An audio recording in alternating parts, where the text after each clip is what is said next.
Mr. Gecko, you're a huge inspiration to us all, but who was your muse? My dear old Nan. She would tell me, always remember to be true to yourself and to use that fast and friendly claim support on the Geico app. I follow her advice to this day. Get more than just savings. Get more with Geico.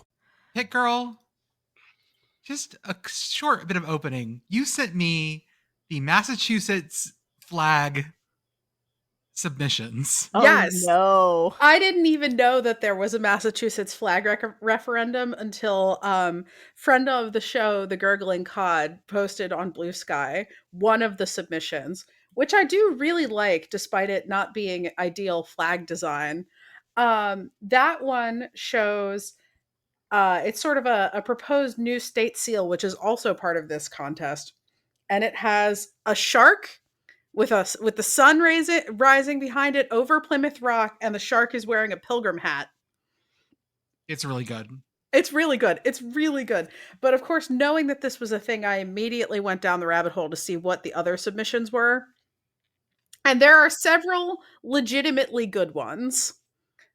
However, my favorite one shows the state dinosaur of Massachusetts, which is a little like raptor-y type thing. So is it a Compsognathus? It kind of looks like it.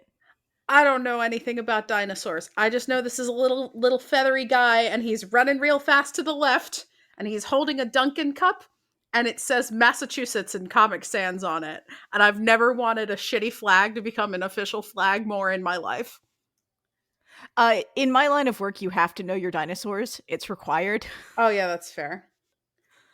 The other good one is one of the scorebook that says New England 3, Atlanta 28. Mm-hmm.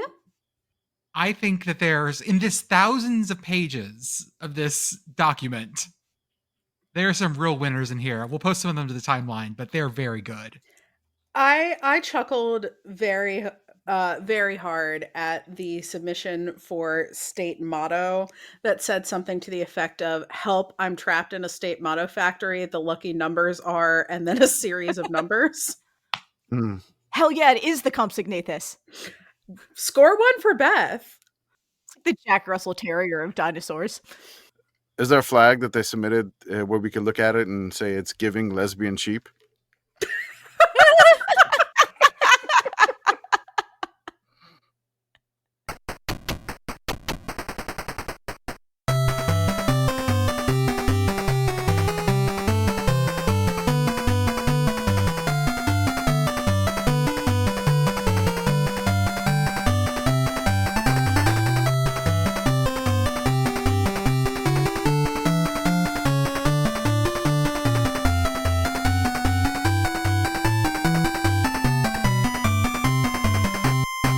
Welcome, everybody, to the Sickos Committee podcast. This is our podcast for the evening of August 26th, 2025. It is week 1. We are here with dozens of games to preview, so we'll get going. As always, I am Jordan. With me tonight, I have Commish, Pitt Girl, and Beth. Pitt Girl, how are you? It's Tuesday. Happy Tuesday.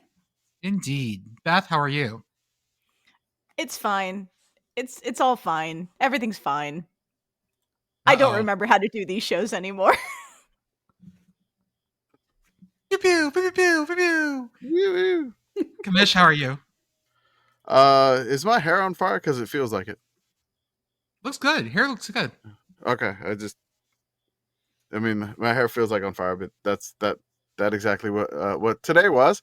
And yeah, when this episode comes out on Thursday, we have so many Thursday night games. It's incredible. We have a large number. So many. There are it's like 20 of them. So know, like all the Thursday games, like all the Thursday games, like during the year where they're just like, well, let's let the NFL have it. So like the NFL hasn't started yet. So college is like, we're going to cram all the Thursday games in week 1. Oh God. So we won't anger the NFL. Oh my, this really is so many. Holy shit. So many. Yeah. Listeners, Holy hell, these are all on Thursday? Yeah. Yes. Oh my God. There's so many Thursday games. It's incredible. Listeners, if this is your first time this season with us, or if you've done this before, what we like to do for our preview shows is we discuss throughout the week what our Sickos games of the week are going to be, and we have lots of metrics by that. But we use this podcast to sort of flesh it out and figure out what our big games are. that means we're probably not going to talk about things like Texas, Ohio State, because that's not really our vibe. So the only thing we have to say about Texas, Ohio State is critical support to Ohio State, unexpected ally in the war against the furniture company. you have to hand it to them for once. Every once in a while, the worst guy you know is right. Let's start with the game that we think is going to be our game of the week. We're not sure yet. Temple at UMass. Ooh. These are teams that were never in the MAC at the same time, but this feels like a spiritually MAC lineup. Mm-hmm. In the Massey composite, and listeners, if you don't know, the Massey ratings are one of the old BCS formulas. And what Massey does is that he takes a composite of a bunch of different calculated computer formulas and averages them out. So this is a pretty good general vibe of like 30 or 40 formulas. Temple is Massey 128. UMass is Massey composite 134. Indubitably. They're very close. Now, has Temple announced their starting quarterback? No. Why would they do that? You don't give information to the enemy. Don't do that. Giving information to the enemy requires that you yourself have the information. You cannot let the Minutemen see what owl is coming. Mm-hmm. Do we know that Temple knows who their starting quarterback is going to be? They're leaving it up in the air, they say. Sorry. So they don't know. Okay. The best secrets are kept even amongst ourselves. It's true. Two can keep a secret if one of them is dead. This There is we true. go. Now, UMass has declared their starter. It is former Utah quarterback Brandon Rose. Okay. Reasonable choice. Brandon Rose played a couple games for Utah, started one, I believe, played in about 3 or 4. So UMass got a quarterback from a power conference to start for them now? Yes. Man, that's pretty highfalutin. For UMass, it feels that way. It does. And then this feels like a banger game of the week for us because we're getting two teams that are evenly matched. This is on 2:30 on ESPN Plus on Saturday. Do you know what it's up against?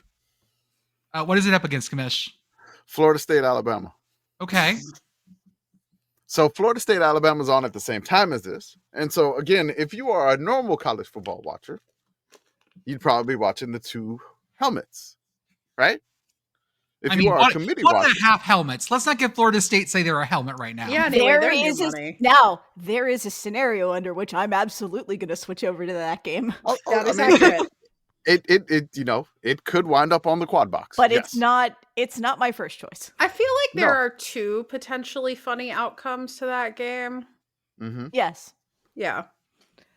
And both of them involve a lot of upset tummies the next day. Yes, exactly. Somebody's tummy hurt afterwards. Mm-hmm. 2:30 Central, by the way, listeners. We always discuss times in Central because LSUfootball.net gives times in Central, and that's what we go off of. Yep. I know we do that ostentatiously.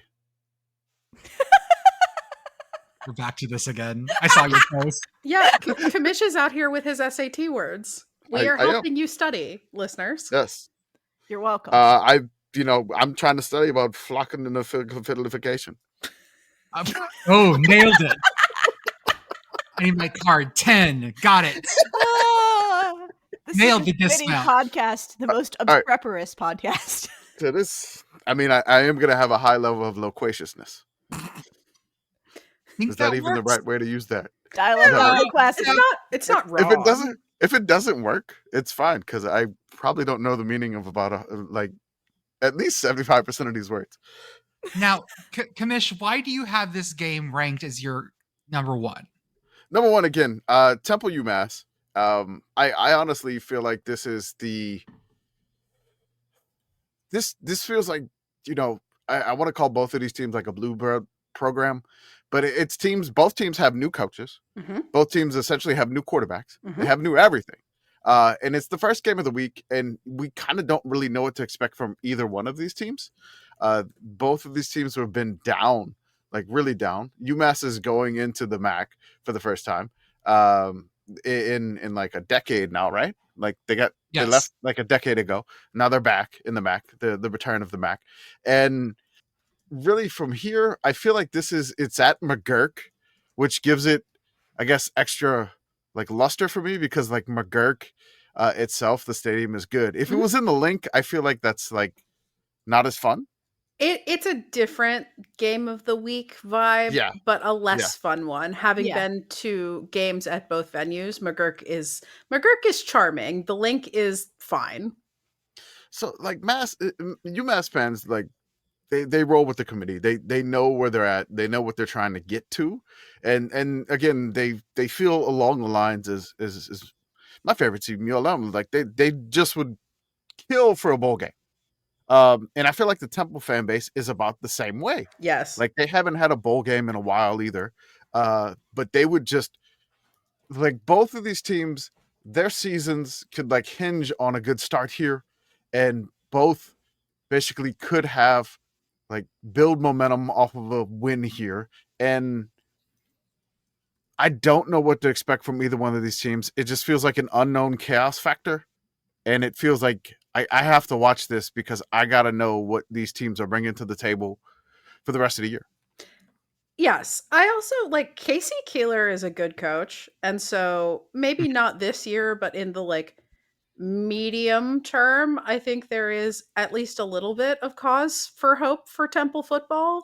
Although there are, of course, like a number of structural problems with Temple football that put a ceiling on the program, unfortunately. Reminder that Casey Keeler is from Emmaus, Pennsylvania. Did I get that right? Yeah, close enough. Close. Okay, cool. Yes. So this is him coming home after time at Sam Houston State. Yes. Another that game, indomitable spirit. Another game that's at the top of our list, and I'm interested in this one a lot. This is at 6 p.m. on ESPN Plus on Thursday. Wyoming goes to Akron. Wyoming goes to Akron. This is Wyoming's first trip to Ohio since 2011, and their first game ever against the Zips. I mean, you have Cowboys, Kangaroos, and Blimps. What's more not to like about this game? In the Massey Composite, Akron is 125, Wyoming is 109. So relatively close together. And Wyoming had a down season last year, but Akron seemed to have figured some things out. They were getting better. They were on a trajectory. It felt like they were. I feel like Joe Moorhead has Akron on like an incredible slow rebuild that you don't really get at too many programs anymore. Like where Akron was, like they're like, hey, we'll let Joe hang around here. We know he's a good coach. Like he had a good offense. He had, like he has bona fides coaching wise. And I feel like they're letting him slowly, because this was like really, really bottom floor. Like I don't even like below the bottom, like basement, like below the basement, the sub basement. I mean, where it was, and it feels like he's building a really, really good sound infrastructure of the Zips, and they like slowly climbing out. They got the 4 wins last year. I mean, can they get to that 6 and get that bowl game? This would help a ton for them. This is also Akron's returning Ben Finley at quarterback, who was there in 2024. This kid has been playing college ball since 2020. He was at Cal and then NC State before that. Never graduate. We're finally going to, like, eventually this quarterback class is going to leave. No. Eternal. Eventually they're going to all be gone at some point. God Emperor of college football. Diego Pavia is going to turn into like the sandworm thing from when the Dune books get super weird. That's fine. I'm happy to live under the golden path of Sandworm King Diego Pavia. It's fine. Until the great scattering where all the college teams go away. Yeah, I mean, we're going to start awarding star designations like the Army to the amount of general studies major. It's going to be like you're a 3-star general studies major.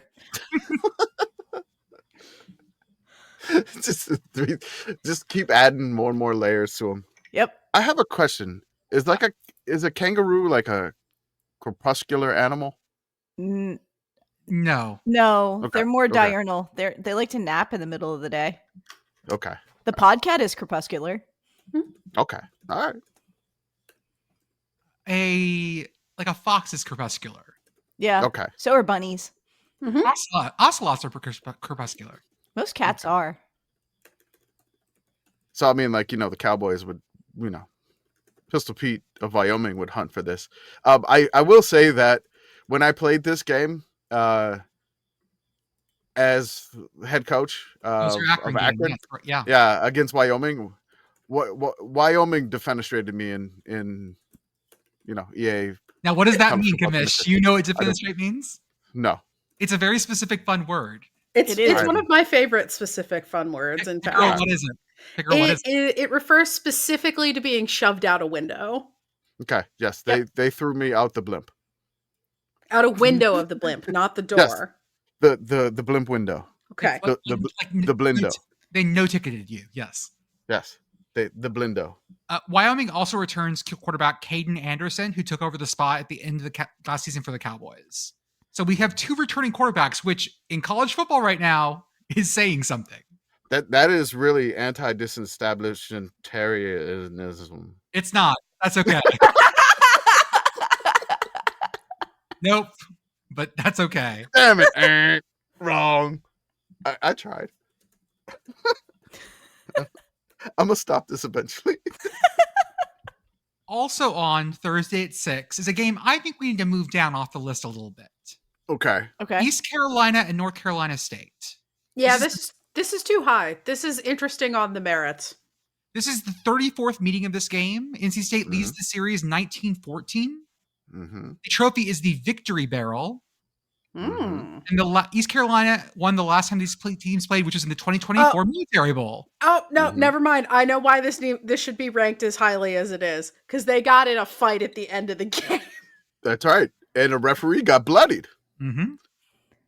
I forgot about that. And they closed the season with that game, and now they're opening again with this game. So it's up there for scrapping potential.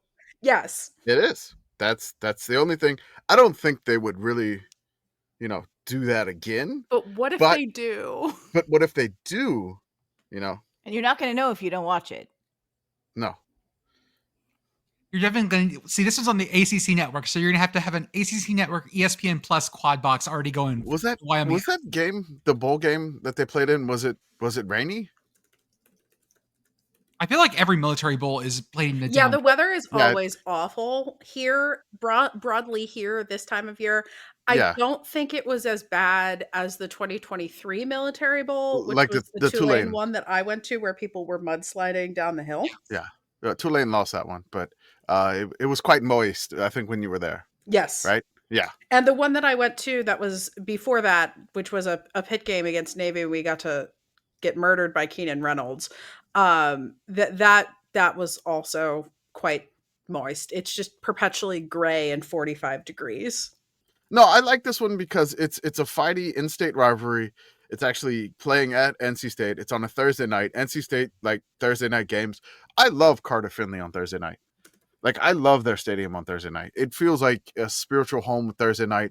It reminds me of the guy with no shirt spinning his shirt on, like, after they upset somebody. Like, I feel like Carter Finley is like a Thursday night game spot for me.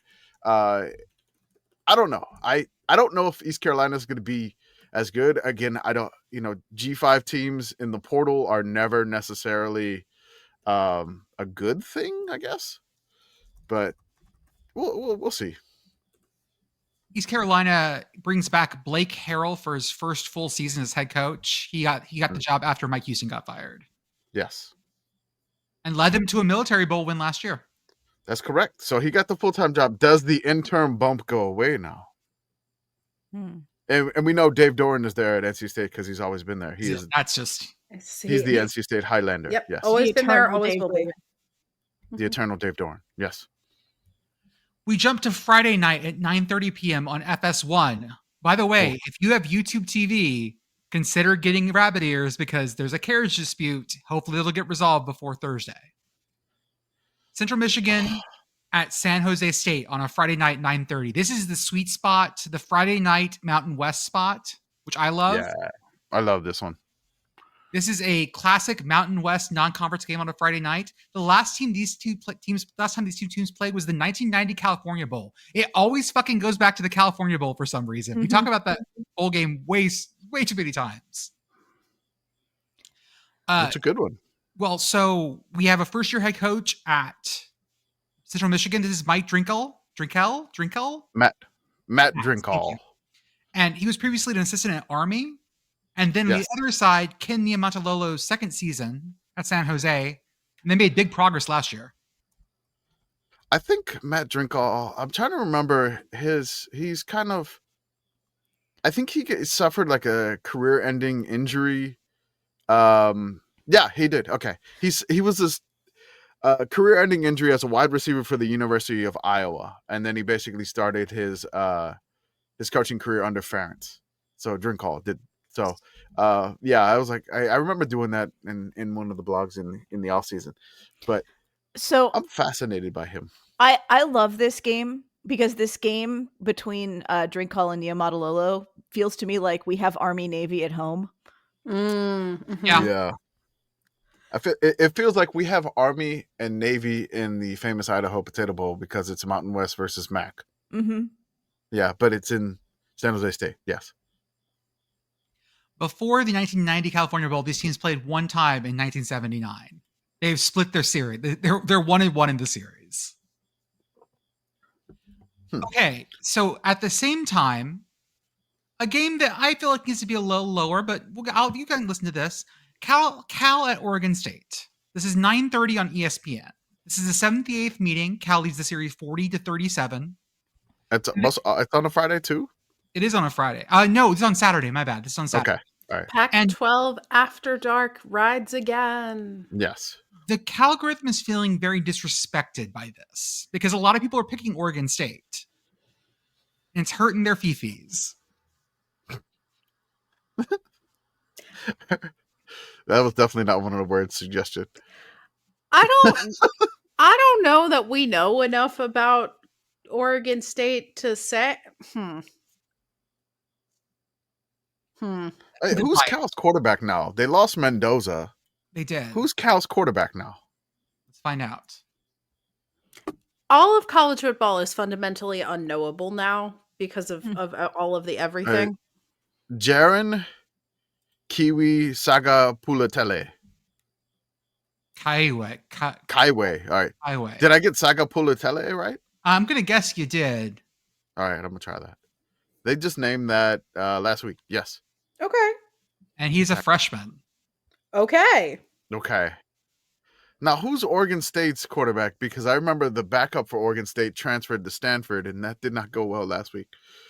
Oregon State QB. Because I remember Giovanni McCoy left Oregon State. And do you know where he is now? I think he's at Temple. He is. He Oh, is God. one He half is, okay. of the quarterback battle at Temple. It's Malik Murphy from Duke. Malik Murphy from Oh. Duke, who got Okay. replaced by Darian Mensah. Huh. So Ooh. you mean ex-Texas Longhorn Malik Murphy? Oh my That's right. God. From Texas Longhorns to the Duke Blue Devils to the Oregon State Beavers. He has gone from one coast to the other coast. And yeah, I love this. Go west, young man. Go to Corvallis Love. This game is in Corvallis, That's so right. Oh yeah. will be a beautiful. It's late night. Oh yeah. Oh yeah. We welcome in the Calgorithm, baby. I love the FaceTime gestures for our Mac users. The Beavers, led by quarterback Malik Murphy. Yeah, I don't know what to expect out of this game. I feel like there could be a high level of dumbness, though.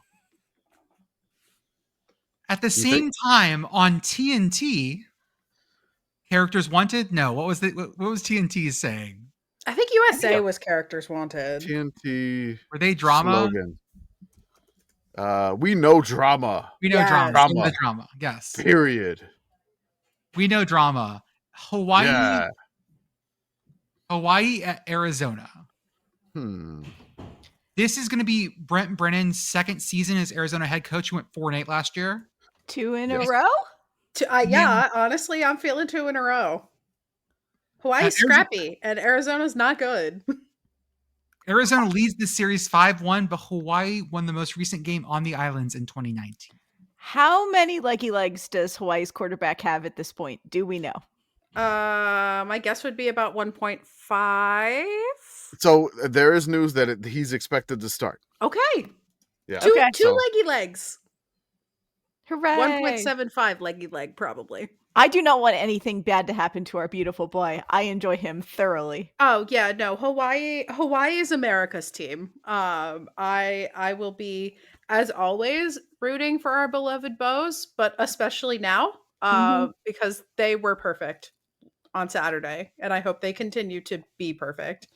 And their schedule is such that, like, bowl Hawaii, good things could happen. I believe good things can happen. I mean, like, Micah's not a statuesque quarterback. Mhm. I mean, he's really diminutive. So, you know, we need, and then again for Arizona, again, not a statuesque quarterback in Noah Fafita. So we got two diminutive QBs running around with some offenses. This should be fun late night. I will say that Was that used right? close. Close. Okay. So I passed the Hawaii test on easy mode last weekend. Yeah, the take home Hawaii test. Right. Yes. To which I said, and I stand by it, that as long as you assholes don't fuck up the curve, I can pass the Hawaii test. How many more Hawaii tests do you think I will pass this year? I'll give you one for sure. 1.5. Because I didn't is do the like over-under. last year. My goal was to pass one, and I passed none. Full disclosure. I think. I mean, this one kicks at 9. This is what, 9:30 Central, 10:30 y'all time. Yeah. And then there are 3 consecutive midnight kicks after that. That's not happening. Your next best chance to pass a Hawaii test, but this is another take home test, is Hawaii at Colorado State on October 18th. That one kicks at 7. Okay. I think I got a chance at that one. We also have a TBD for at Air Force. Oh yeah, it has possibilities. How interested are we really at TCU at North Carolina, 7 p.m. on ESPN on Sunday? I think mostly we're rubbernecking the drama. No, that's Yeah. not Sunday. That's a Monday night game, right? Monday. Is it? I have no I idea. think that's the Monday game. LSUfootball.net, save us. It is the Monday night game. I have it written wrong. Friday, Saturday. So much It is Saturday. Monday. Yep, that is Monday. Everybody's gonna see whatever the fuck this is. We're all gonna see. Yeah, I don't have a lot of takes about this football wise. I think I like TCU more. It will be interesting to see what UNC does, but I think we're all interested in what UNC does mostly for non-football reasons or only tangentially football reasons, in the sense that, like, I don't know how UNC thinks putting Bill Belichick in charge of a bunch of 18 to 22-year-olds is going to work. And we all get to find out together. I just want to say this game is probably up there for the meme factor. Mm-hmm. Yeah. This is like if TCU goes out to like a 7-0 or maybe 10-0 lead or 14-0 lead, and then the camera's gonna pan right to Belichick just like staring, and then the internet's just gonna explode with like, what did I get myself into? Memes, Belichick. It's just gonna explode, and then the factor is like, where's the lady gonna be? Yeah. Where are is they gonna Jordan? pan? Are they gonna pan to the lady as much as Taylor Swift? You know, in the stands, are they gonna do that?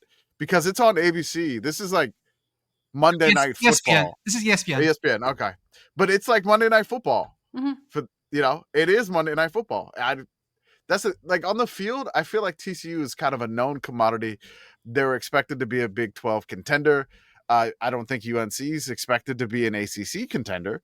So on its face, on paper, TCU should win this. But again, the last time an unknown, strange commodity happened in college football, as noted in the podcast notes, TCU struggled with Colorado and Deion Sanders' first game. Mm-hmm. Will this happen to... So I love how it's like the Sonny Dykes experiment. Like, Sonny, we got a weird coach coming. like kind of a celebrity coach. They're coming, and guess what? You get to play them the opening weekend. You have drawn the short straw. Yes. Also, congratulations to Taylor Swift on her impending nuptials. The ring's really nice. Good for you, girl. Yeah. Congratulations. This is another one that I think should be lower. Auburn at Baylor on Friday night, 7 p.m. Fox. I kind of Yeah. like the rubberneck factor here. I got Hugh Freeze. We have 3 QBs. And it's on Friday. And it's on Friday. And it's Baylor, which Baylor was a known chaos factor. And Auburn's going to Baylor. Like, it's not in Jordan-Hare. So Auburn is not going to be in familiar surroundings whatsoever. The colors of these games, I can see a lot of yellow and green. Look, I don't know what's going to happen here. I don't know what Hugh Freeze is going to do. Hugh Freeze has not decided on the quarterback. Commish, Hugh Freeze and the 3 QBs is an absolutely cursed children's book. Sorry. Mm-hmm. This game has such weird energy. Yeah. It does. It's and then it's in Waco too. So that's why it has weird energy. There's a lot of, and that's why I have it there. I had it higher earlier, but I did drop it lower. Yeah, it's one of those, this game either has a wasting disease or might be cursed kinds of games. Oh, it's cursed. I can tell you off the bat, there's no way that this game is not deeply, deeply cursed. What kind of cursed? I don't know yet, but we're all going to find out together. Yes, and we're going to enjoy every moment of it. I so enjoy our team building exercises. That's right. This is going to be a blackout on the Brazos for Baylor. Ooh. I thought they weren't allowed to do that. Chip and Joanna allowed it. Now, here's one that I am way more game for. Okay. Mississippi State at Southern Miss. Ooh. 11 a.m. ESPN. We're kicking it in Hattiesburg. This is the 32nd meeting. Mississippi State leads the series 18-12-1. Now remember, when you see Southern Miss this year, you're going to scratch it out and you're going to write 2024 Marshall above it. Because that's where they all went. We have 2024 Marshall at home. That's 2024 Sun Belt winner Marshall. Correct. Now, when you see Mississippi State, you're going to cross it out and write Mississippi State over it because it's the same bones as the program as last year. Mm-hmm. I swear that the fact that this is actually Marshall is the entire reason that West Virginia scheduled a game against Southern Miss. All right. I guess we get to find out if their goalposts are crooked too. Hey, Maybe they've become crooked now that they're actually Marshall. Okay. So Mississippi State last year was 2-10. Yes. Can you name their 2 wins? Was ULM one of them? No. Okay. Oh, man. Did they get a weird one? No. They were 0-8 in the SEC. Wait, Mississippi State? Sorry. Oh, sorry. Mississippi State, yes. I don't remember who their non-conference wins were. It had to have been like Furman or someone. Did they beat Southern Miss? No. Who was it? So, they won their opening week game against Eastern Kentucky. Okay. Oh, they played UMass, didn't they? That's right. And Okay. they beat UMass. That's yes. Right. That's it. Those are only 2 wins. Eastern Kentucky and UMass. According to the Massey Composite, Southern Miss is 129. Mm-hmm. But I put an asterisk next to that because we don't really know what they are yet. And then Mississippi State 72.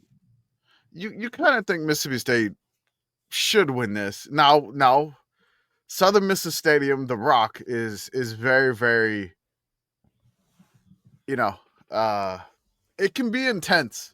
And they'll be fired up for their first game with the new head coach, especially against Mississippi State. Do we think Mississippi State is capable of a dead cat bounce, or has the dead cat just kind of stuck to the ground? Do they have the same quarterback? I didn't check their quarterback situation. I have to keep checking all these quarterbacks because all these transfers. So the starting quarterback is Luke Croman-Hoke. I don't think that's the guy from last year because I feel like we would have pointed out a name like Croman-Hoke last year. Croman-Hoke is the backup quarterback from Florida State. Okay. So like DJ Uiagalelei, who just got recently waived by the Chargers. he was the QB, and then Luke was starting, and then I think Luke got hurt. And then he wound up just going to Mississippi State. And so now he's named, I believe, the starting job, but let me see here. Or is it Blake Sharpen? I don't know. I know on the other side of the ball, it's Braylon Braxton, who was Marshall's quarterback last year. Okay. Starting to be. Have they named it? Oh, they have both. Just for be on. It looks like Blake Sharpen is going to be the starter. Okay. Blake Sharpen, I think he was at Baylor. Yeah, he was at Baylor. And he got injured a bunch. Okay. So there we go. Like I said, this one to me has the smell of an upset, but Yeah. I'm just Has that vibe. this feels to me. One that I'm really going to bump up this list is Eastern Michigan at Texas State. Yeah, I like this. This feels like something for us because these are two teams that we love. Yeah. Mm-hmm. This is- MACCOON versus BOCO. This is 7 p.m. on ESPN Plus. God, it's like on choosing Saturday. between my children. I know. And the power of the MACCOON traveled to San Marcos. I wanted to go to this game, but unfortunately I have not been able to go. I'm not going to be able to go because in-laws. Family So, things. yes, okay. To be I mean, fair, it's Commish, kind of- the energy that you would have brought to this game might have caused like damage to the fabric of the universe. Mhm. Okay. So you might have done humanity a favor. But Yeah, I can I understand stayed- you wanted to be there. I want. I it's also imagine that it is going to be approximately 9,000 degrees. So this is where we're going to have like comfortable temperatures this weekend across the country. Oh. San Marcos was still going to be like 90, so And like, it's better than 100. with 98% Okay. humidity. Yeah. Yeah, Yes, 91 and thunderstorms. Yeah. Ew. Oh, it's going to be Oh. moist. Yeah. Are we Gonna be moist. delaying this game? That's going Oh, to be God. one moist MACCOON. I can't say anything. Moist Ass publicly. MACCOON is my sequel to WAP.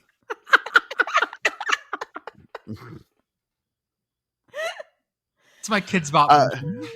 There's Arthur, do not raccoons in this house. There's raccoons in this house. I will say that Eastern Michigan reached out to us again about something, and we can't say anything. But yeah, It's going to I'm be just gonna great. leave it at that. Yeah. Stay tuned for a cool thing we can't tell you about yet. I love I Eastern want- Michigan. I want this next game to be higher. Okay. Ohio Okay. at Rutgers, Thursday at 5 p.m. Ugh. That feels At like 5 p.m. Yeah. Can you say that again? Ohio at Rutgers, Thursday at 5 p.m. Yeah. Oh God, That's yeah. the stuff. Yeah. Mm. 6 Is o'clock that Eastern our Piscataway. is that our start? I know there's a Boise State, South Florida starts at 4:30. Why? Oh, so they Boise State at South Florida beats them by 30 minutes? Yeah. Okay, so normally Rutgers will kick off the Thursday. So the ESPN, the Bulls? fuck are you doing with a 5:30 kick on a Thursday? I understand that it's a holiday It's- weekend and a lot of people aren't working Friday, including me, It's- but like, It's a 4:30 game. Like I'm just logging out of work. yeah. I'm gonna Are log we out of letting work and watch. ChatGPT do these times? Feels that way. I'm excited. The Bobcats are Rutgers. The only thing is like I don't want to have this like higher because Ohio just lost their head coach. Yeah. That is true. Like he Yeah, went to that's true. Charlotte. So It is, I don't. yeah. Now, can I talk about their head coach, Brian Smith?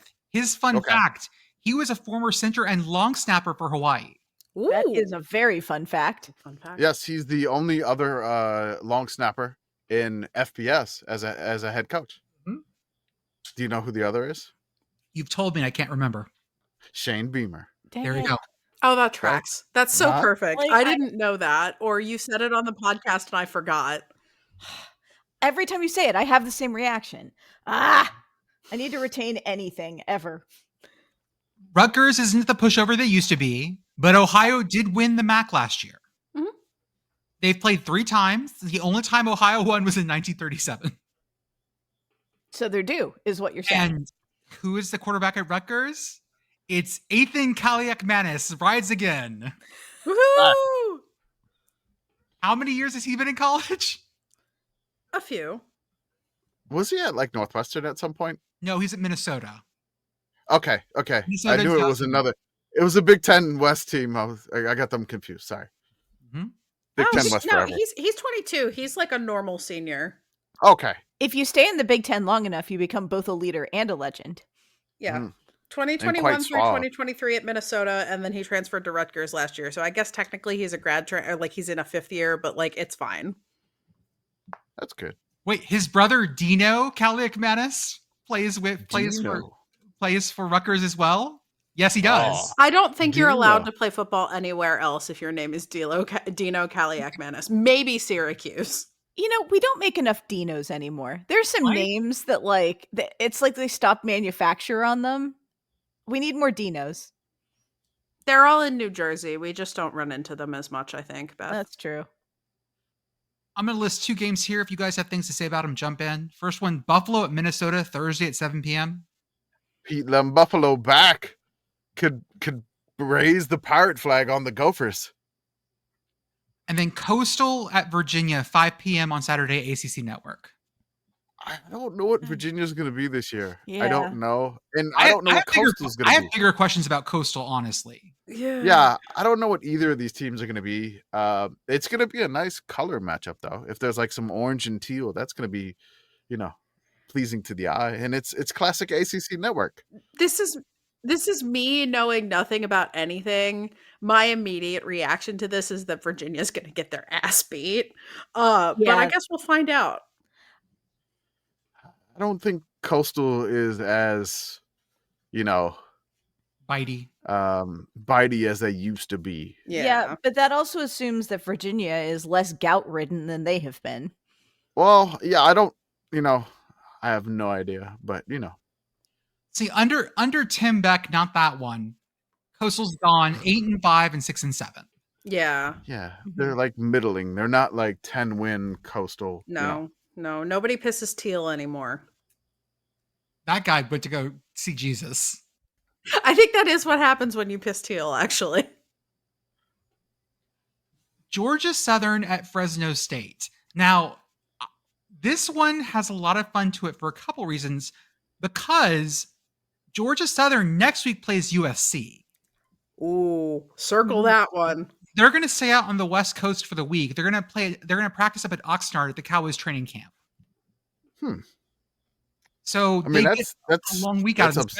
Better than like coming back to true. I Statesboro. wouldn't come back. That's ostensibly a better decision by staying out there. That was good. Yeah, Got that okay, I one. worked that one. Got that one. Yeah, mark it. Rice at the Raging Cajuns, ESPN Plus 7 p.m. Now, this is our first look at Rice 2025. And listeners, if you don't remember this, Rice is now under the management of Scott Abel, who was formerly at Davidson, that had a run first, run second, run third offense. Yeah. They had the highest number of rushing yards in FCS by a large amount. Yes. Now he's coming from Davidson, which is FCS Pioneer League, which was non-scholarship. Now he's going to Rice, which I mean it's scholarship. It's an FBS program. It's in the American Conference, so you would be able to get, I guess, better talent than what he had. And then Rice is going back to their like kind of roots in the 90s where they were like Fighty Rice a little bit, where they beat Texas in 94 and won the Southwestern Conference then. It was a 5-way tie in 94. But I'm very curious to see what the Cajuns do on defense against this. That's my main matchup. Is like the offense, like you're going to know, like are they going to be ready for what Rice is going to bring here? Are you prepared for Zesty Rice 3 ways? I mean, it's not Dirty Rice, Jordan's ex-girlfriend, but their quarterback Chase Jenkins came to Rice as a quarterback last year, switched to wide receiver, and is now back at quarterback again. Yeah. So this is going to be fun because Abel runs the gun option, which again, if you get a chance to watch like the YouTube videos, there's like 10 minutes. I mean, like I'm not a smart X's and O's person or whatever, but man, is this fun to watch. It is whew. If the Cajuns are well prepared for it, great on their coaching staff. Because you have the whole offseason. I don't know how many people are trying to get hold of Davidson tape. Like let's watch some Davidson football. But I think Bill Seawood was on the podcast. He was like, Davidson at one point ran for like 700 some odd yards in the game, but still lost. So that could possibly happen here. Rice runs for 700 yards, but still loses to the Cajuns. Who knows? It's going to be a fun one. I need to find the actual number. Davidson rushed for an average of 315 yards a game last year. That should be fun. Hopefully they bring some of that fire to Rice. Yeah. UTEP at Utah State. Utah State is now selling swig dirty sodas at their games. Of course they are. That's awesome. Have we all had swig dirty sodas? They don't exist here. I do not know this thing. I had it in Utah at the source. When I met up with Tyson at the Big Sky, they took us out to lunch. And they were like, hey, do you want a dirty soda? I was like, what the hell is a dirty soda? And they took us to the swig place, which is like right like outside in this crazy mall thingy. But yeah, it was good. It's kind of like soda with like syrup in it. Mm-hmm. My favorite with like different flavors. Yeah. My favorite is the Raspberry Dream, which is Dr. Pepper, raspberry puree, and coconut cream. Yeah. So Beth, the broader concept of dirty soda is basically what if Mormons made cocktails? And so Okay. it is soda with various other things in it, often featuring like coconut flavored coffee creamer. I will say I personally have enjoyed a Coke Zero with coconut coffee creamer and some coconut syrup in it, made at home because there is no swig here. Sonic makes them. I know that the Sonic is also not very close to you, but you can get dirty Dr. Pepper at Sonic. Okay. This is good to know. On the menu, they have something called Aggie Juice. Yeah. Which is white monster, blue raspberry, watermelon, and green apple. Okay, I would fuck that up immediately. Yeah, I don't know. I'm going to try to drop a menu. I don't know if you can read it, but you may have to zoom in on it. But there was one that I had. I think I had, I had the Waikiki, or the Waikiki. Sorry. I've been pronouncing everything wrong anyway. But it was like Coke, pineapple, and coconut cream. The coconut cream slaps in sodas. Like, it's very good. Does. It was good. So that's basically, they're going to have that in the stadium, which is great. Regarding UTEP and Utah State, UTEP, again, hopes of a bowl game. Utah State is kind of, they weren't like awful last year. They were like a middling Mountain West team. And now they have Bronco Mendenhall, which, I mean, kind of did wonders at New Mexico before he left in that one year. But he did lose to Montana State. I have to say that because Bridget wanted me to say that. So Big Sky Bridget wanted me to mention that Montana State beat New Mexico. So I'm going to do it again here. So I don't know what Utah State's going to look like. I know Utah State had a bunch of like really transfer QBs, but I don't know what Bronco has now. And I do want to note that UTEP still has 7 kickers. Seriously? So you remember in March we were like Utah had 9 kickers? Yeah. They've only went down to 7. That's so many. It's still so many kickers. That's a lot. Can you do any sort of like multi-kick trick play with that many kickers? Can we come up with something? Is that legal? I don't know. Utah State's quarterback is a name you'll remember from last year, Bryson Barnes. Bryson Barnes was also at Utah and transferred. Yeah, but guess who the quarterback is? Started 9 games for Utah in 2023. Guess who the quarterback for UTEP is? Oh, it's someone I know. Yeah. Who is it? Okay. Malachi Nelson. Yes. Sorry. So Malachi Nelson was at USC, highly touted prospect, went to Boise, and behind Maddox Madsen. Step behind Maddox. Now he's starting for UTEP. So both very mobile, live arm, should be quite fun. He was supposed to go to Oklahoma and left with Lincoln. This should be, I mean, we're on the bandwagon, folks. Listeners, we are on bowl game UTEP this year. Yeah. I don't know if I'm at 10-win UTEP like some people are. Well, I don't think anybody got to 10 wins, but you can say 9, 8 or 9. Bring back the mine cart. Bring back the mine cart. We're gonna dump bodies in there. All right, logos, not bodies. Same difference. What if a famous Cincinnati alum and who lived in KC might go to a game? Nebraska's playing Cincinnati and Kansas City. Whoa. And maybe his fiance goes too? Come on, Taylor. Come to Nebraska, Cincinnati. Date night. Uh-huh. Perfectly normal date night. Bring your good friend, Zach Calaros. Skyline runs up. Let's go. That's right. You know, go see Nebraska and Cincinnati. It's Matt rules just right. Jordan, I have. You got to make that for the vision board, please. I do have a picture of Matt Rule like with like a frying pan saved in my phone. Or like any of the ones with him with the cows, and then you just like put the Outback stuff over it. Yes. Yeah. Matt rules just right. Did you see that Matt Rule has a podcast now? Oh God. That's right. It's called House Rules. Of course it is. It's so awesome. Where's my Matt Rule album? He needs to go on the road and call it Road Rules. That's right. When they go on tour, that's what it'll be called. Boise State at South Florida. This one's at the 4:30 early game. Boise, we're going to see what you're made of after losing Ashton Shinty. They still have Maddox Madsen. They still have a lot of weapons.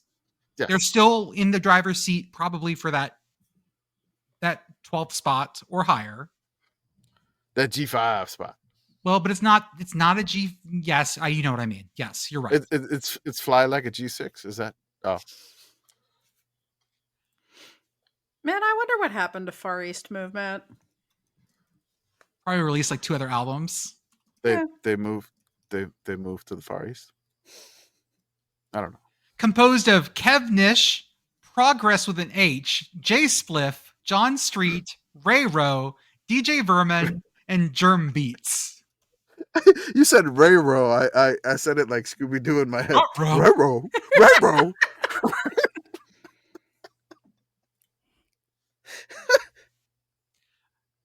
Yeah, you are correct. They put out like 2 more albums and then dropped off the face of the earth. Oh, they are still a thing. I bet they're touring. Wow. Probably coming to a place near you. Yeah. Georgia Tech at Colorado, Friday night, 7 p.m. on ESPN. We're going to relitigate the 1990 National Championship. We're going to hand it to someone. 35 years later, we finally decide. I mentioned this in our comments, and the 5th down hate was just it's still fresh. It is. Still fresh. I did not expect that wound to hurt so much. If it was my team, I'd still be pissed. People were, I was right there. I saw it. I wasn't alive, and I would be mad about this. We're going to lose Ralphie for this game. There's no Ralphie anymore. Ralphie, the 6th, I believe, maybe 7th. I can't remember which it was. 6. It says Ralphie 6. Yeah. Has retired. Ember is being retired because she didn't really like to run. So when I was at the Alamo Bowl, and they brought out Ralphie, and like they basically like walked Ralphie out, and I was like, "Is something wrong with Ralphie, or is it like, hey, is there just like Ralphie just doesn't run on turf?" And I was worried that it was something that was like, but apparently Ralphie doesn't like to run, and you know, I'm not a jogger myself, so I don't like to run either.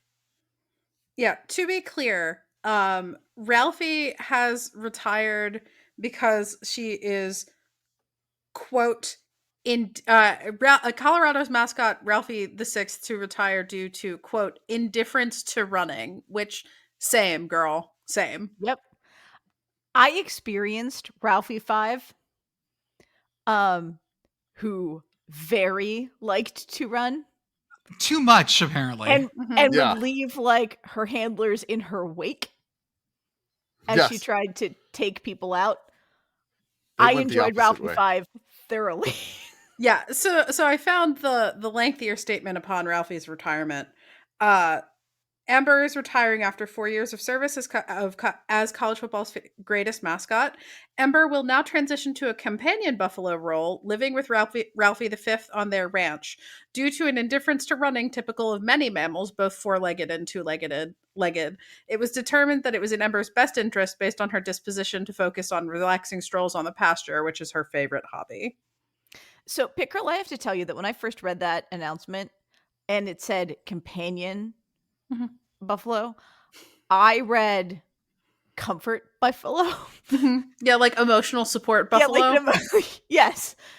And I was trying to imagine, like, no officer. She has to come on this flight. She's a service animal. Yes, this is my emotional support buffalo. Some more, if you guys have anything to say about him, jump in. Miami of Ohio at Wisconsin, 8 p.m. on a Thursday. Luke Fickle better win that. Yeah. This one would have been spicier before the coaching change. Jacksonville State at UCF, Thursday at 6 p.m. on ESPN+. If Rich was still there, this would be a lot more interesting to me. Happy It's Scott Scott Frost Frost Day. Day. That's right. Yep. And with your spirit. That's right. I'm in and also with you, girly. Et cum spirito tuo. No, in English. Vatican 0.0. On Friday night at 6 p.m., App State at Charlotte versus Charlotte in the Panther Stadium. This is the Duke's Mayo Classic. How many Pop-Tarts do we think show up at this game? We've never seen Tubby and the Pop-Tarts in the same place. Huh. You know, Interesting. you can fit a lot of things in a jar. I'm not saying, I'm just saying. Okay. Could you imagine? The tubby they do the tubby They do the reveal tubby at the reveal. end, and it's a Pop-Tart. Oh, that would be so good. Okay. How about Kennesaw State at Wake Forest Friday at 6 p.m.? Two new coaches. Yeah. Two new coaches. Jake Dickert and his Sprite hamburgers. Oh, that's right. Jake Dickert's at Wake now.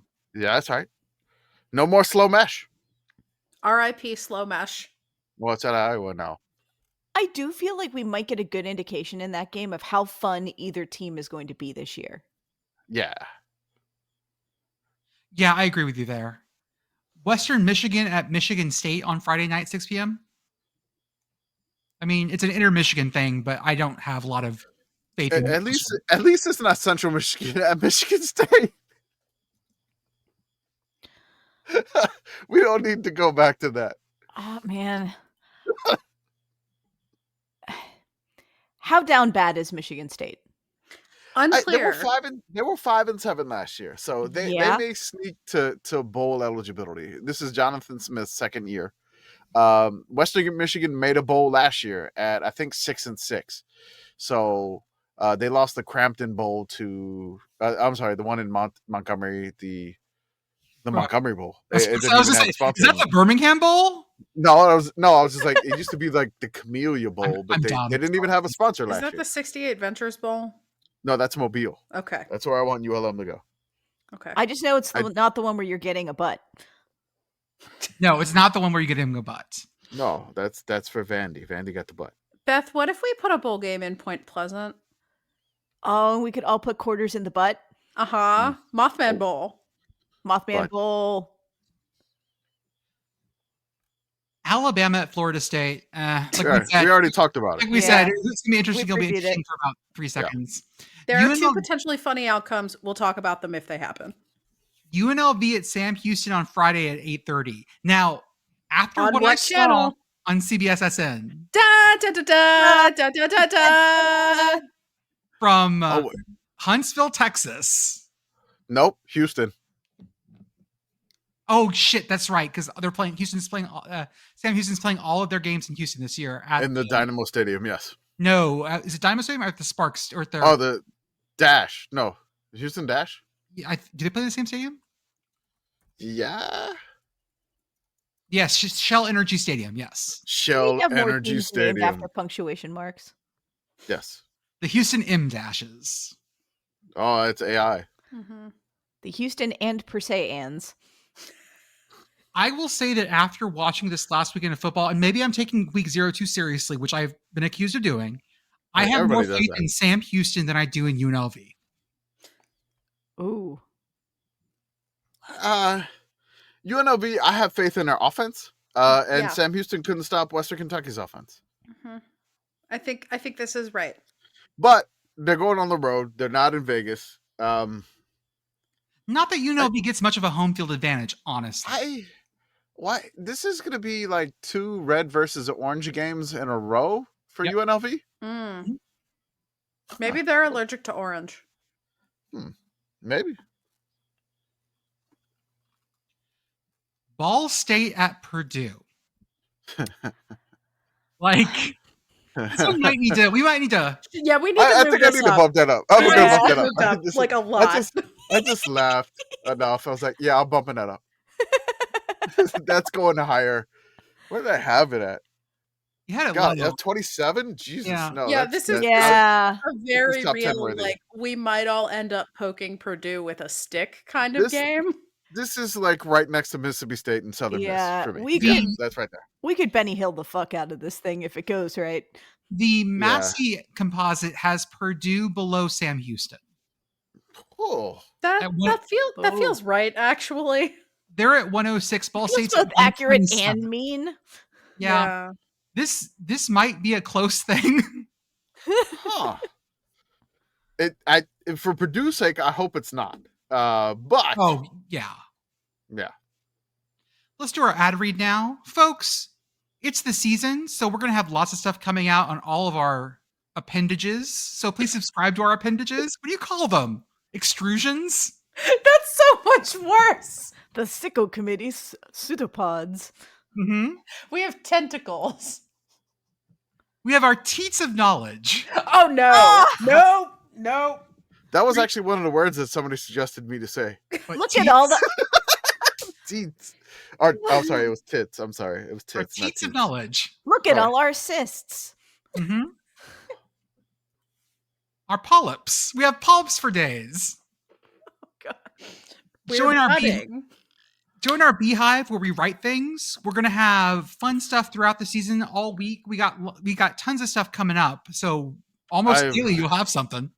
I have so much stuff right now that I'm trying to get all these season previews. I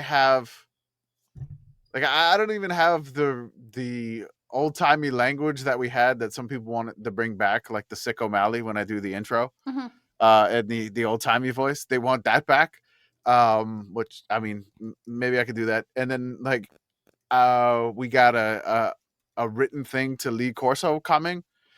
We have the Sicko Food Fusions that our corn correspondent is doing one every week. So that it's free. It's awesome to read and just tune out of your normal real job for 10 minutes and read. It's free. Also, there's ads at the bottom that don't necessarily match us, and just click on them, and that helps the committee. You don't have to buy anything. Just click them. I would like to propose that perhaps we expand by propagation, like a plant. Like you just clip a little leaf off of us and put us in water, and eventually there's more sickos. You can graft us onto other things. Yeah, Oh, yeah. That's what happened. That's how Sickos on Ice happened. Maybe moving to soccer soon. Who knows? Join our Patreon, $5 a month. Get access to our Discord where you can chat with us throughout the season. Get our opinions on things, and Also, help us rank the games. that's right. It's a big part of it. It happens in our Discord. Yeah. Go to our merch store. Experience the sickoscommittee.org. madness that is our Holler In channel. Oh God. That is the fire hose, as Brent Venable said, that it just keeps blowing and going. Go to our merch store at sickoscommittee.org. We'll have new stuff up throughout the season. Right now, our MACCOON stuff is selling great. You should buy some for yourself. Go to our YouTube and our Instagram. Go to our Twitch. Right now, Joey is streaming something. Let's find out what it is. I have no idea. Let's see here. Oh, there's a commercial. Come on, ad. Go away. Well, while it's commercialing, shout out to Message Board Geniuses podcast. They go to places we refuse to go. And as always, for the softest and comfiest collegiate apparel, choose Home Field Apparel with their great new boxes, their heavyweight hoodies, their super soft t-shirts. Pitt Girl. By the time you listen to this, there's going to be a whole bunch of new stuff out. There's like a whole big mess of new t-shirts dropping for like 1 billion schools tomorrow as we record. There are triple stripe pullovers dropping. There are cool like puffy paint hats dropping. Like there's all this cool stuff coming out this week because football is back. Also, it's their anniversary. Yeah, it's their birthday. Happy birthday, Home Field. Happy birthday. Happy birthday, Home Field. Joey's currently playing the game. Maybe their birthday gift can be ULM stuff for Commish. Yeah.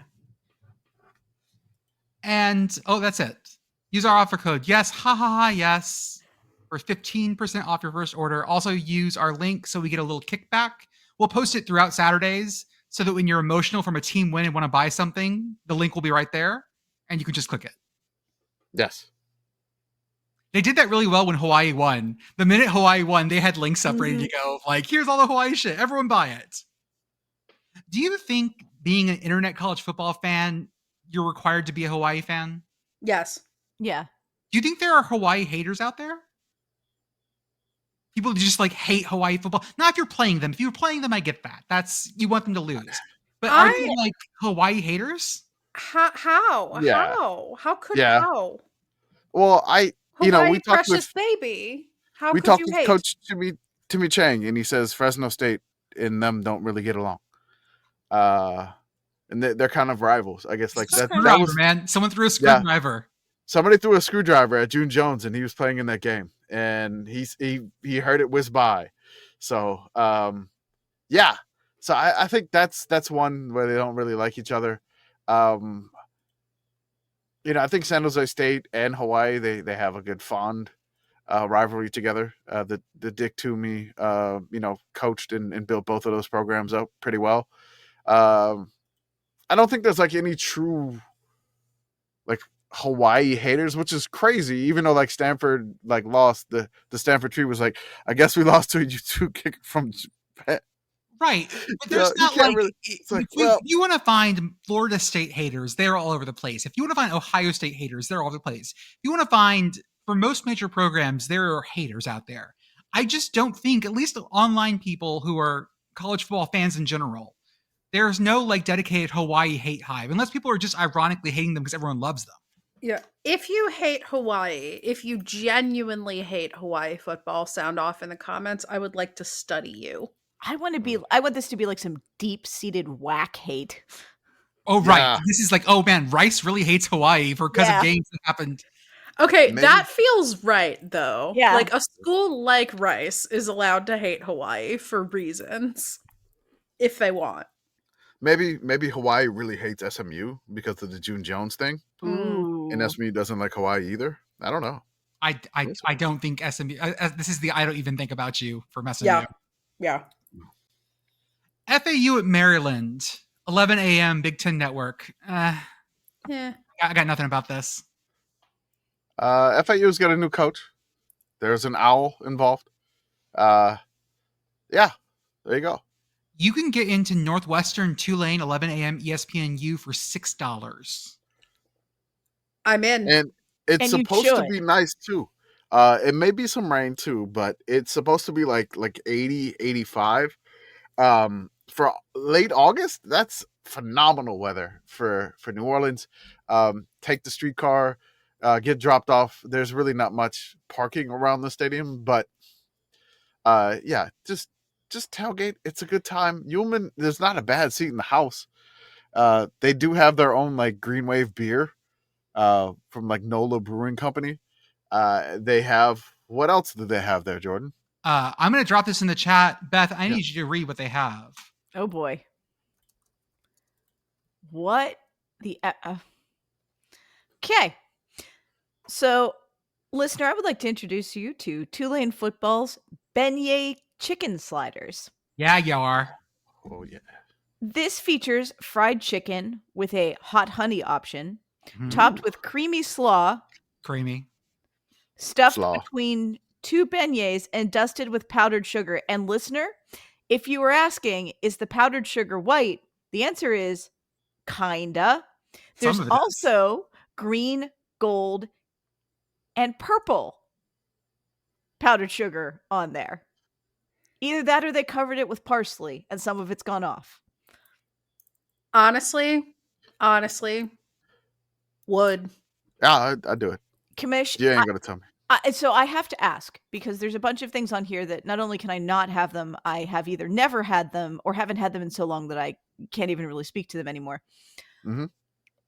Would this, as a food experiment, be worth burning a $600 EpiPen and missing the rest of the game because I have to go to the ER?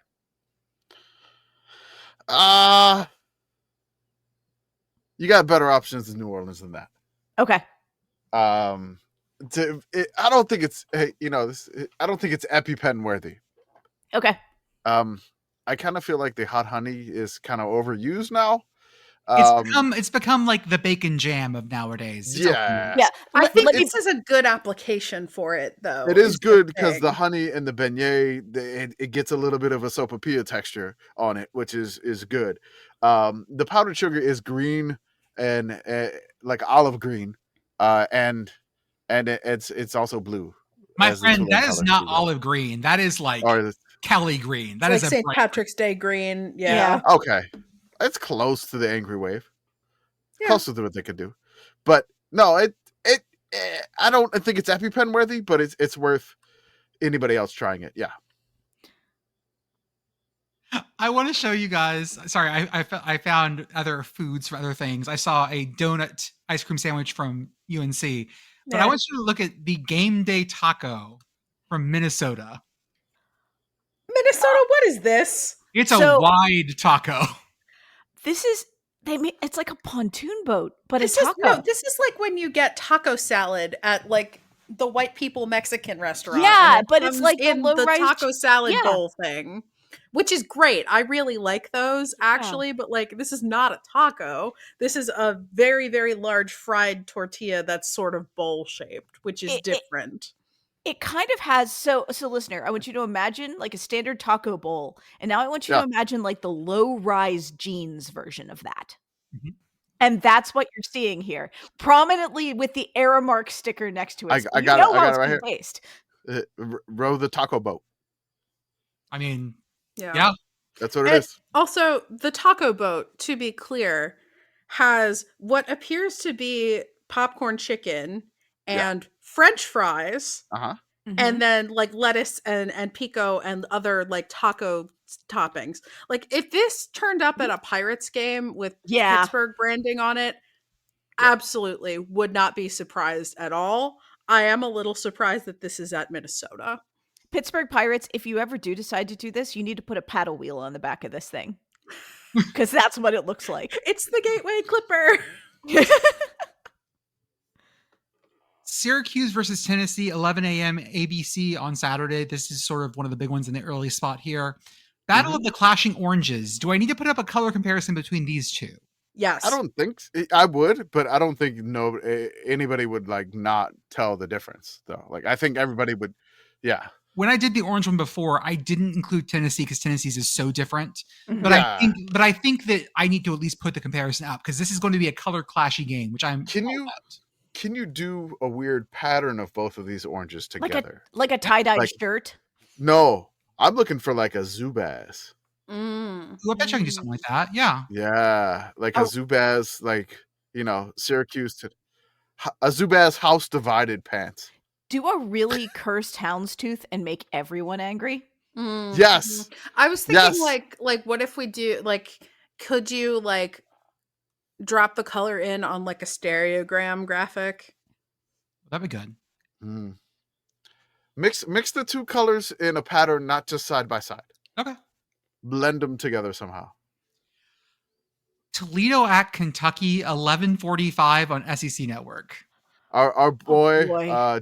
dual threat Zach Calzada is starting for Kentucky. Back in the SEC, So- baby. He is back in the SEC.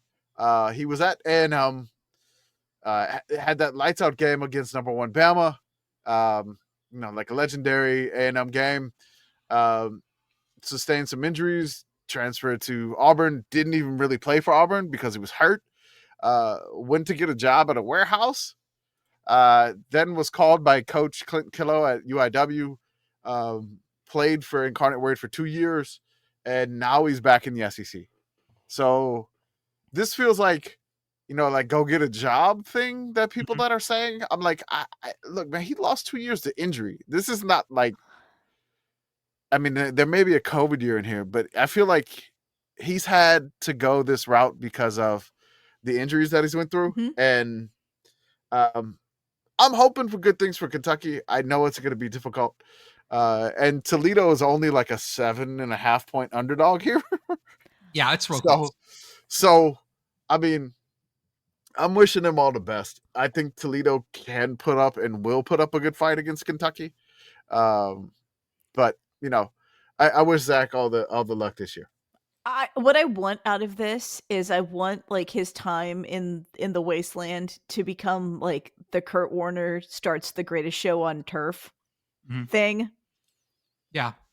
That's like when it clicks. Yeah, like just magically we go from our Odyssey in the desert to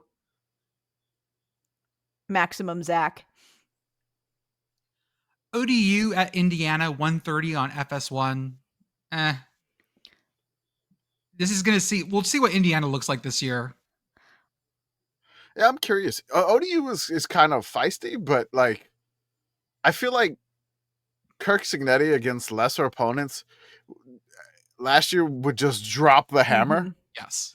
I want Indiana to stay good. Like, please stay good, Indiana. Yeah. That was so much fun. Yes. Playoff Indiana. We have to keep saying this. They were in the playoffs last year. Playoffs? You know who wasn't in the playoffs? Alabama. Yeah. UTSA. I so badly want things to like, well, playoff staple Indiana. Like, I want things like that to be said. UTSA at Texas A&M. UTSA with lots of questions. I feel like this isn't going to be the typical UTSA we've been used to. A&M, as much as it pains me to say it, looks pretty good. This feels pretty one-sided. Georgia State at Ole Miss, 6:45 on the SEC Network. Colorado State at Washington, 10 p.m. on the Big Ten Network. This is going to be one of our nightcaps. The other nightcap is Utah UCLA. UCLA has my attention. That's a vibe. UCLA, enjoy your pillowcase full of doorknobs. That's going to be 11 p.m. y'all's time for that start, by the way. Yep, that's fine. That's a good time for a pillowcase full of doorknobs, in fact. You can tell me about that one in the morning. Yeah, we'll catch you up. On ABC, the big night game, of course, LSU Clemson. That's going to be what it is. I'm not that interested in that. They haven't played as often as I thought. They've only played a handful of times in history. You'd think they would have played more, but I guess not. LSU visiting the other Death Valley. Yeah. I just like the notion of both of them trying to play Tiger Rag kind of at each other. Because their versions are quite different. Very different. Did you see, you sent me the thing about the 66-year-old tuba player, sousaphone player? Yeah.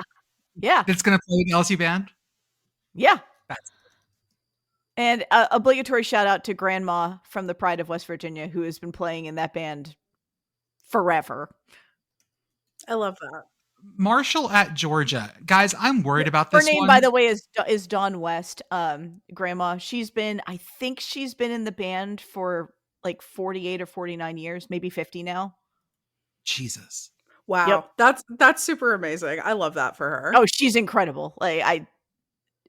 She's in the trumpet section. She's fantastic. We love people coming back in and marching in the bands. If your back can do it, go for it. I have some worries about Marshall at Georgia. Do you like grease spots? Marshall is going to be, if they know what they're all doing at the same time at Marshall, I'm going to be real impressed because they're starting from scratch. And what was the one? What they had? They had. Let's see. After Huff was let go, 50 entered the portal. Yes. So I want to read this again. This is from Bill Connolly, who's been on our podcast. I still can't believe that happened. It says Marshall is starting over almost like no one ever has. The quarterbacks responsible for all of passing yardage for Marshall in 2024 left. No returning herd player rushed for a single yard in 2024. Only 2 returning players caught any passes in 2024.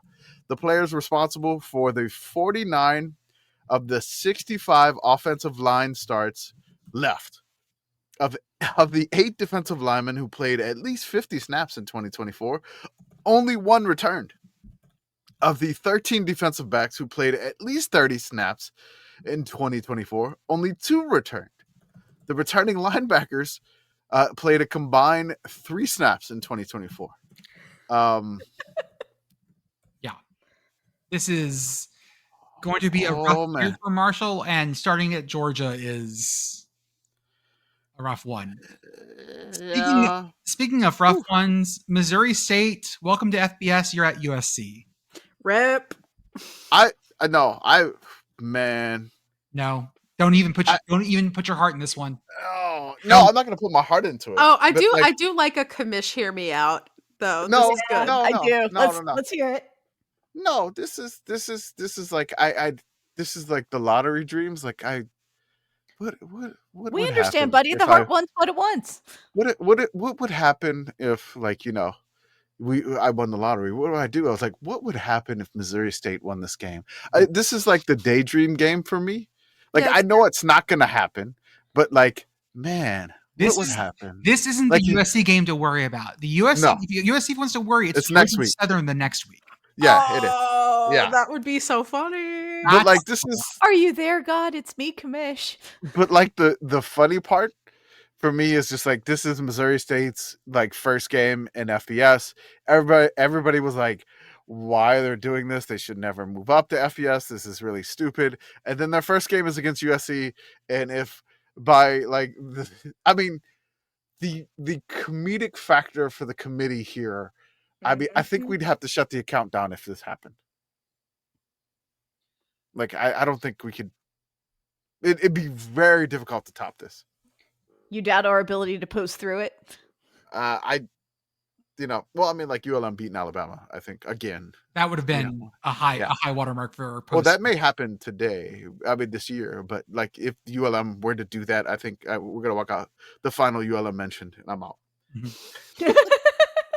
Other ones at the tail end of our list: New Mexico travels to Michigan. Virginia Tech goes to South Carolina on Sunday at 2 p.m. No. It's in Atlanta. I don't know why they put at. It's in Atlanta in the Georgia Dome. So these 2 teams used to play a bunch when they were both independents before Virginia Tech joined the Big East and South Carolina joined the SEC. So there is some history there. Well, and now it's the Beamer Bowl. Yes, it's the Beamer Bowl.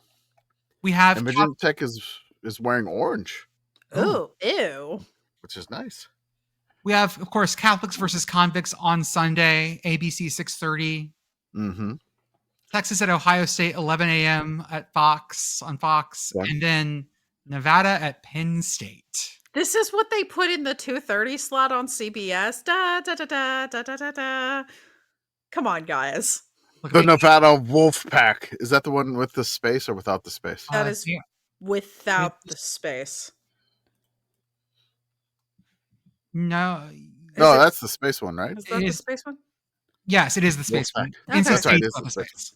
Okay. NC State has no space. Let's talk about some FBS stuff. Of course, FCS stuff. My bad. We always talk about the NEC, the Northeast Conference. It just means something. It does. The NEC, of course, has some of our favorite teams. Let's see here. On week 1, we have, of course, on Thursday, Mercyhurst begins their Ride to Hell tour at Youngstown State. And St. Francis going to ULM. Oh, ULM mentioned the Thursday ULM. Oh, no, I actually like Thursday night games for ULM. That's cool. St. Francis in their last year of D1, so they're going to be playing lights out, I assume. Last season of D1 can't hold anything back. On Friday night, we have brand new member New Haven, new to FCS New Haven, Mm-hmm. at Marist from the Pioneer Football League, and then Wagner going to Kansas. Wagner, good luck with that one. That's weird for Wagner to go that far out west. They usually don't go that far. The payday must be pretty good. It must be really good to open up that brand new booth. Then on Saturday, the City Game. Pitt Girl, you will be there for Yes, Duquesne I will. for Duquesne at Pitt at noon or 11 a.m. Central. For the first time since 1939 in football. Now, Pitt Duquesne won that last game. Yeah, I think that's probably why we stopped playing. Well, there was World War II. Yeah. Do you know what Duquesne's original name was? I don't. Was it Whoop? Or was that No, Pitt? that was Pitt. Okay. It was Whoop. Whoop. It was Pittsburgh Catholic College of the Holy Ghost. Okay, College of the Holy Ghost is kind of a vibe, though. Apparently, Duquesne is still Duquesne University of the Holy Spirit. Okay. Oh, That's their official name. what did the ghost do? I want their seal to just be a little ghost going, ooh. It's not. It has a dove with a halo. It's lame. Yeah. Ah. And then, of course, we have Central Connecticut at UConn, Stonehill at Sacred Heart, Bobby Moe at West Virginia. Beth, will you be going to that one? Yep. And Long Island University, you're going to where your parents retired to in Florida. Sharks versus Gators in the swamp, baby. Sounds like a bad action movie. It does. Sharknado. Sharknado versus Gator Cane. Gator Cane. Yes. Okay. We need that. Sharknado versus Gator Cane. Coming up next on Sci-Fi Network. Some other fun FBS versus FCS ones. Stony Brook is headed to San Diego State for some cross-country fun. The Seawolves are going clear across country. As basically as far as you can go. Western Illinois, the Leathernecks are at Illinois, a pretty good Illinois. Yeah. Bryant at New Mexico State. Lamar is headed to North Texas. And did I mention the Merrimack at Kent State? No. Oh, sorry. The first step of the Kent State Ride to Hell tour, they host Merrimack before they play in Lubbock and Tallahassee and Norman, Oklahoma. Get that paycheck. Ooh, buddy. Come on, Kent State. You could do it. Also, Bucknell at Air Force. Do you know who's on the call for Bucknell at Air Force? Ben DiNucci is on the call for Bucknell at Air Force after getting cut from the NFL for the 7th time. He has been picked up by CBS Sports, and he will be on the call on CBS SN. Da, da, da, da, da, da, da. Also, maybe got optioned by a CFL team. I saw that floating around on the Saskatchewan Roughriders. Yeah. Hey. I don't know if he's going to Canada. We'll Walking in the footsteps of Tino Sinceri, maybe? In the Southland Conference, our good friends, the Southland Conference. We have Arkansas Baptist at Houston Christian on Thursday. Stephen F. Austin at Houston. Ooh, which that could be interesting. Yeah, it depends what Stephen F. Austin looks like this year. If Stephen F. Austin can put up some points, which they may be able to, they have a good quarterback. I don't know if they can stop Houston. But maybe thing. It might be if this gets into a real pointsy game, there's a shot. Yeah, this could be, but I mean, Willie Fritz's defense was the best part of Houston last year. Right. So, which is a wild fucking statement. That's weird as hell, but it was the truth. So it's strange, but Alcorn State at Northwestern State. Now, Northwestern State fans, I don't want to get your hopes up here. But if you're going to win one, this might be the one. They went winless last year after a tragedy in the program 2 years ago.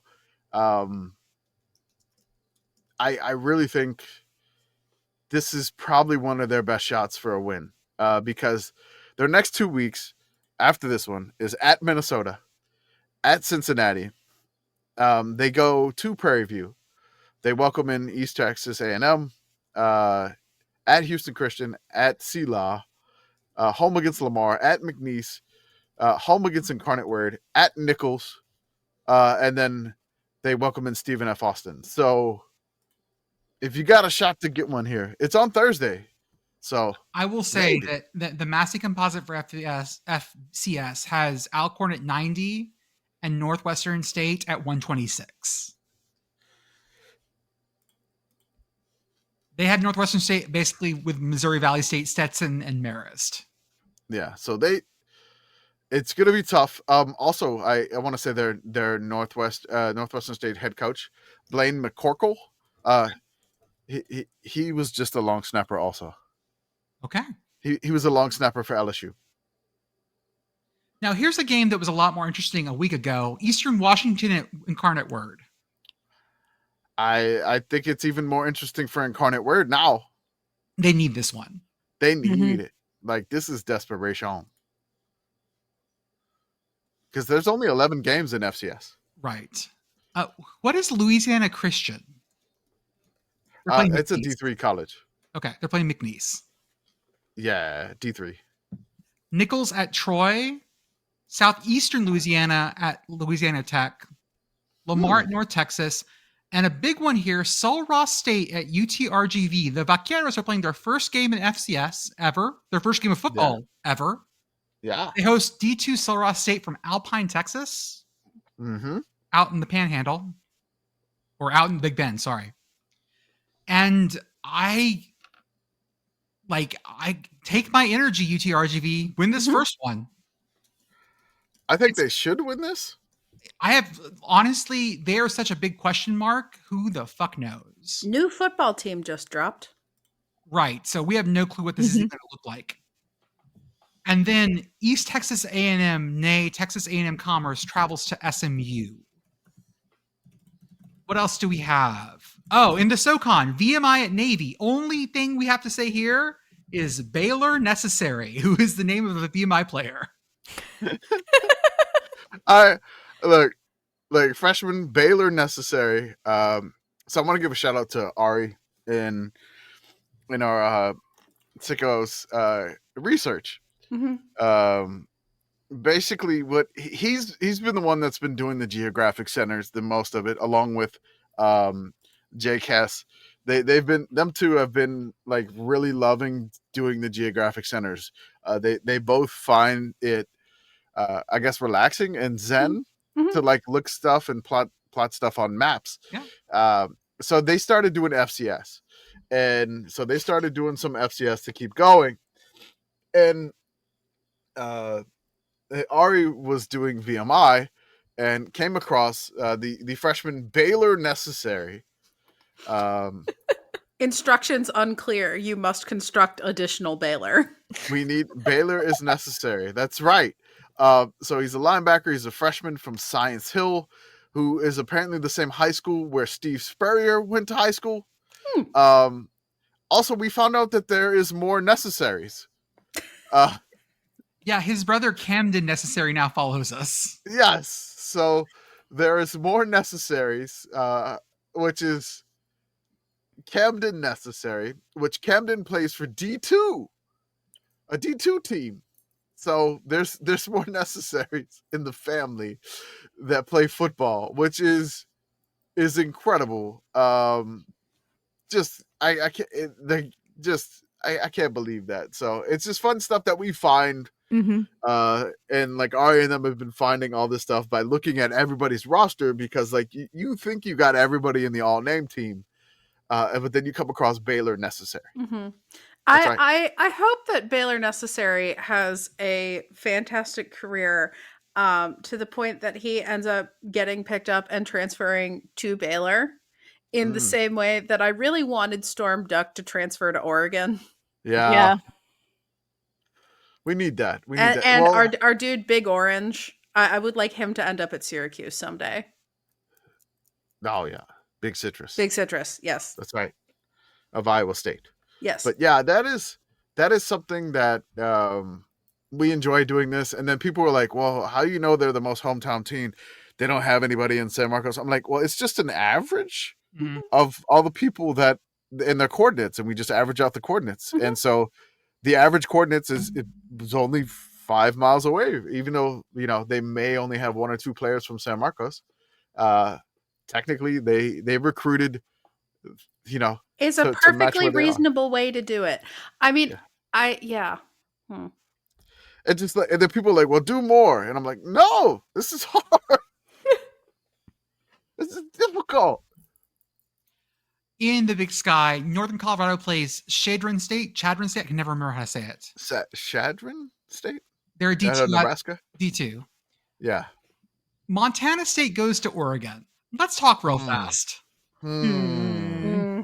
I don't think it's going to happen, but Idaho did give them hell last year. They did, and Montana State is real good.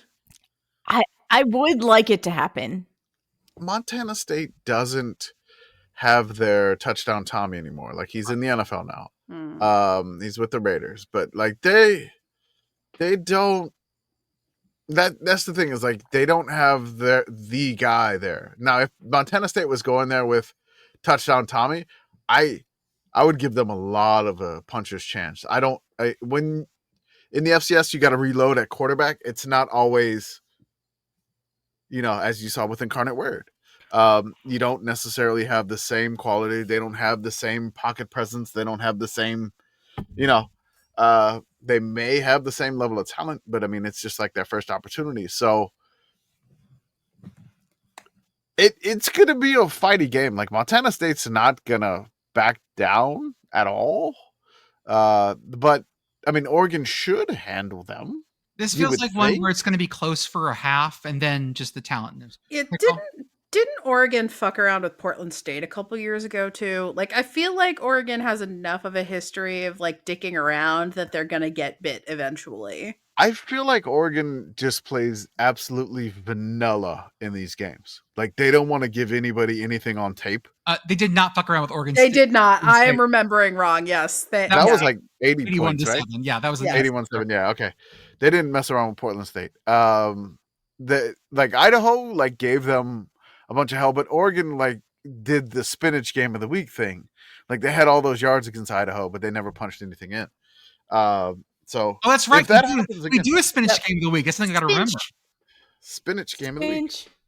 Spinach. Weber State at James Madison. Sacramento State heads to South Dakota for South Dakota State.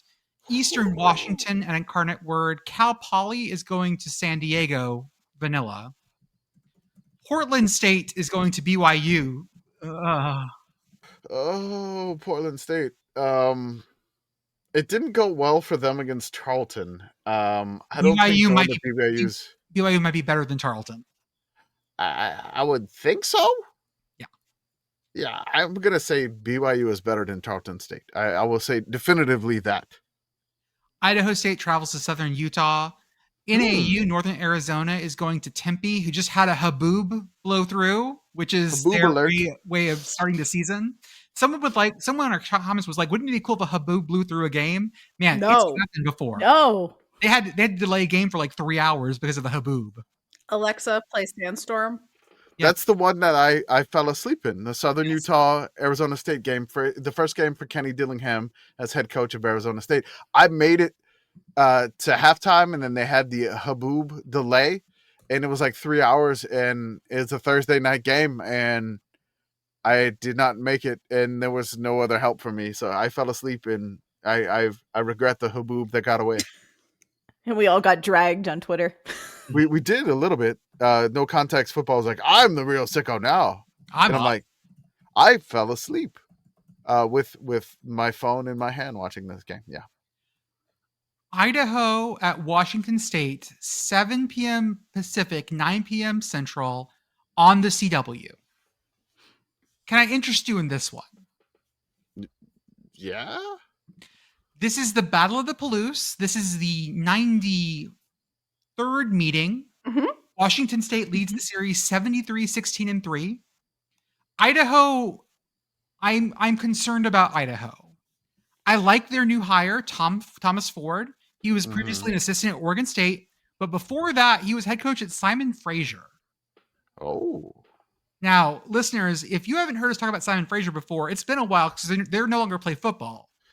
But they are the only American football. They're the only school in Canada that plays in the NCAA. Yes. They're in D2. They play in the GWAC, the Great Western, the GNAC maybe, the Great Northwestern, Great North American Conference. GNAC. Damn it. Yeah. Apparently, Thomas Ford also coached high school football at Stadium High School in Tacoma, Washington, which was featured in the classic film 10 Things I Hate About You. Nice. That's where what's his face sings to Heath Ledger sings to Julia Stiles. Yes, Stiles. Yeah. it's a great movie. And lastly, UC Davis plays their first game of the season against Utah Tech. You didn't see anything. Fiction. You saw nothing. Never happened. Never happened. You saw nothing.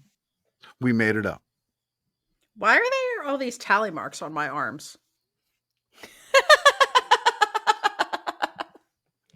It says, "Don't trust SoCon" on the back of my arm. What does that mean? I don't know. We made it up. Some other fun FCS ones. Dayton at Eastern Illinois, Monmouth at Colgate, and North Dakota State is starting their season at the Citadel. That again, like when I was doing these previews, I was like, why the hell is North Dakota State going from Fargo to the Citadel? Like, what are they doing? Like, what is the purpose of this game? This is a weird non-conference. Look, man, I don't understand what North Dakota State is doing at the Citadel. But I feel like North Dakota State was just like, let's just go to South Carolina. Let's go on a little bit of a vacation. Which, again, I mean, South Carolina, it's in Charleston. I mean, not too far away. Is there a beach in Charleston? I don't know. Oh, Folly Beach, yeah. Would you believe there are also 30 D2 games on Thursday? There's so much So stuff many on Thursday. It's just like they said, all right, the NFL, you can have Thursday once your season starts, but we're going to put every single Thursday game we would have put on Thursday. We're going to just jam pack every single thing on Thursday. club going up on a Thursday. Yeah, because D3 hasn't started yet and won't start for another week, I don't believe. I don't know that my body is ready for this. It's a lot. You're gonna have to get ready, Beth.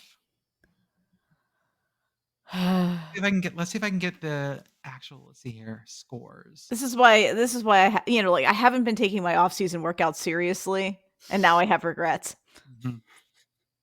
Yeah, no D3 yet. So we're just dealing with D1 and D2. D3 starts a little bit later. I still Thank don't God. know why. I'm not ready for teal yet. I honestly don't know why. I'm still baffled by North Dakota. Some of these road trips this year have me really confused. But like SMU going to Missouri State. We're the Sickos committee though, right? Mm-hmm. Mm-hmm. Like we should celebrate these, but like we're confused, but we're gonna enjoy the hell out of them. Yeah, no, absolutely. To be clear, every time that I have called a road game weird on this podcast, I mean that affectionately. Yes, respectfully. Yeah, Weird. Complimentary. Yes, complimentary. Teal is going to something called Adrian in Michigan on September 13th. Why do I know Adrian? Why do I know? Adrian. The No, Adrian but Bulldogs. Adrian. That's where the Western Illinois head coach played football when I interviewed him. He went to Adrian, and then he wound up in Europe playing football in Austria. Okay, there it is. That's a wild. Adrian is about double the size of Teal. Yeah. Which is to say, still very small. Oh, they've won conferences recently. 1,865 undergraduate students and another 90 grad students. Mm-hmm. They've won playoff games, and no, they've never won a playoff game, but they've won conferences in the last couple of years. So watch out there. Okay, guys, we got through everything. We did. This feels like a trap. Is it a trap? Not a trap. Let's see. A trap. there's other things, because we got a couple more minutes. There's other things we can mention, like New Mexico dropped their. Did you guys see New Mexico's 2 deep chart? Yes, No. I did. Okay, We can talk about that. Yeah, we need to talk about that. I'm gonna drop it in the chat for you. Okay. I was gonna say, ladies. Latest. And I want you to tell Hello, me, lady. just tell me who's playing running back for New Mexico. No.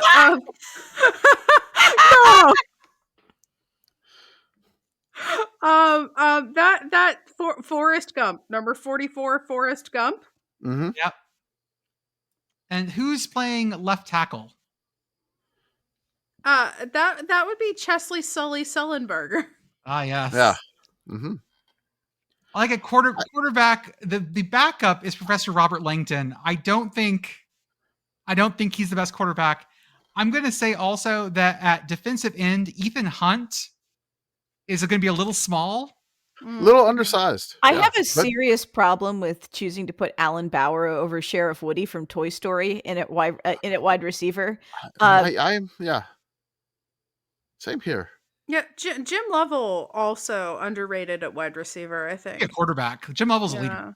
Yeah. I honestly think Detective Scott Turner from Turner and Hooch should be a tight end. You saw him move and definitely get Hooch. Like that's Also, he's got some moves. Josh Baskin over Ray Peterson from The Burbs, maybe one of the greatest movies of all time, is an absolute mistake. Coach Eck, what are you doing? So, listeners, what they did was they said, since Michigan doesn't release a 2 deep, we're going to release a fake 2 deep. The offense are all Tom Hanks roles. The defense are all Tom Cruise roles. And the special teams are all Leonardo DiCaprio roles. Mm-hmm. I really do like the note here, which is basically just saying what Jordan said, but it says, note, Michigan doesn't announce a 2 deep. Mm-hmm. Note, Frank really likes Tom Cruise, Tom Hanks, and Leonardo DiCaprio movies, obviously. Oh my god. That was I really enjoyed that. That was a blast. I love that. I have something else I think we forgot to talk about. Yes. Oh. And that is that her Majesty General Reveille recently underwent surgery and now has one eye. And is recovering very well. Got some very nice like get well soon cards. And so she is out here being a disability representation among mascots, which is great. She's great. Miss Rev is great. I do kind of think that they should give her a googly eye. I was thinking eye patch. Eye patch for sure. Eye patch, but it's one of 8-Ball's eyes. Eye patch, but it's one of the San Antonio Coyotes' eyes.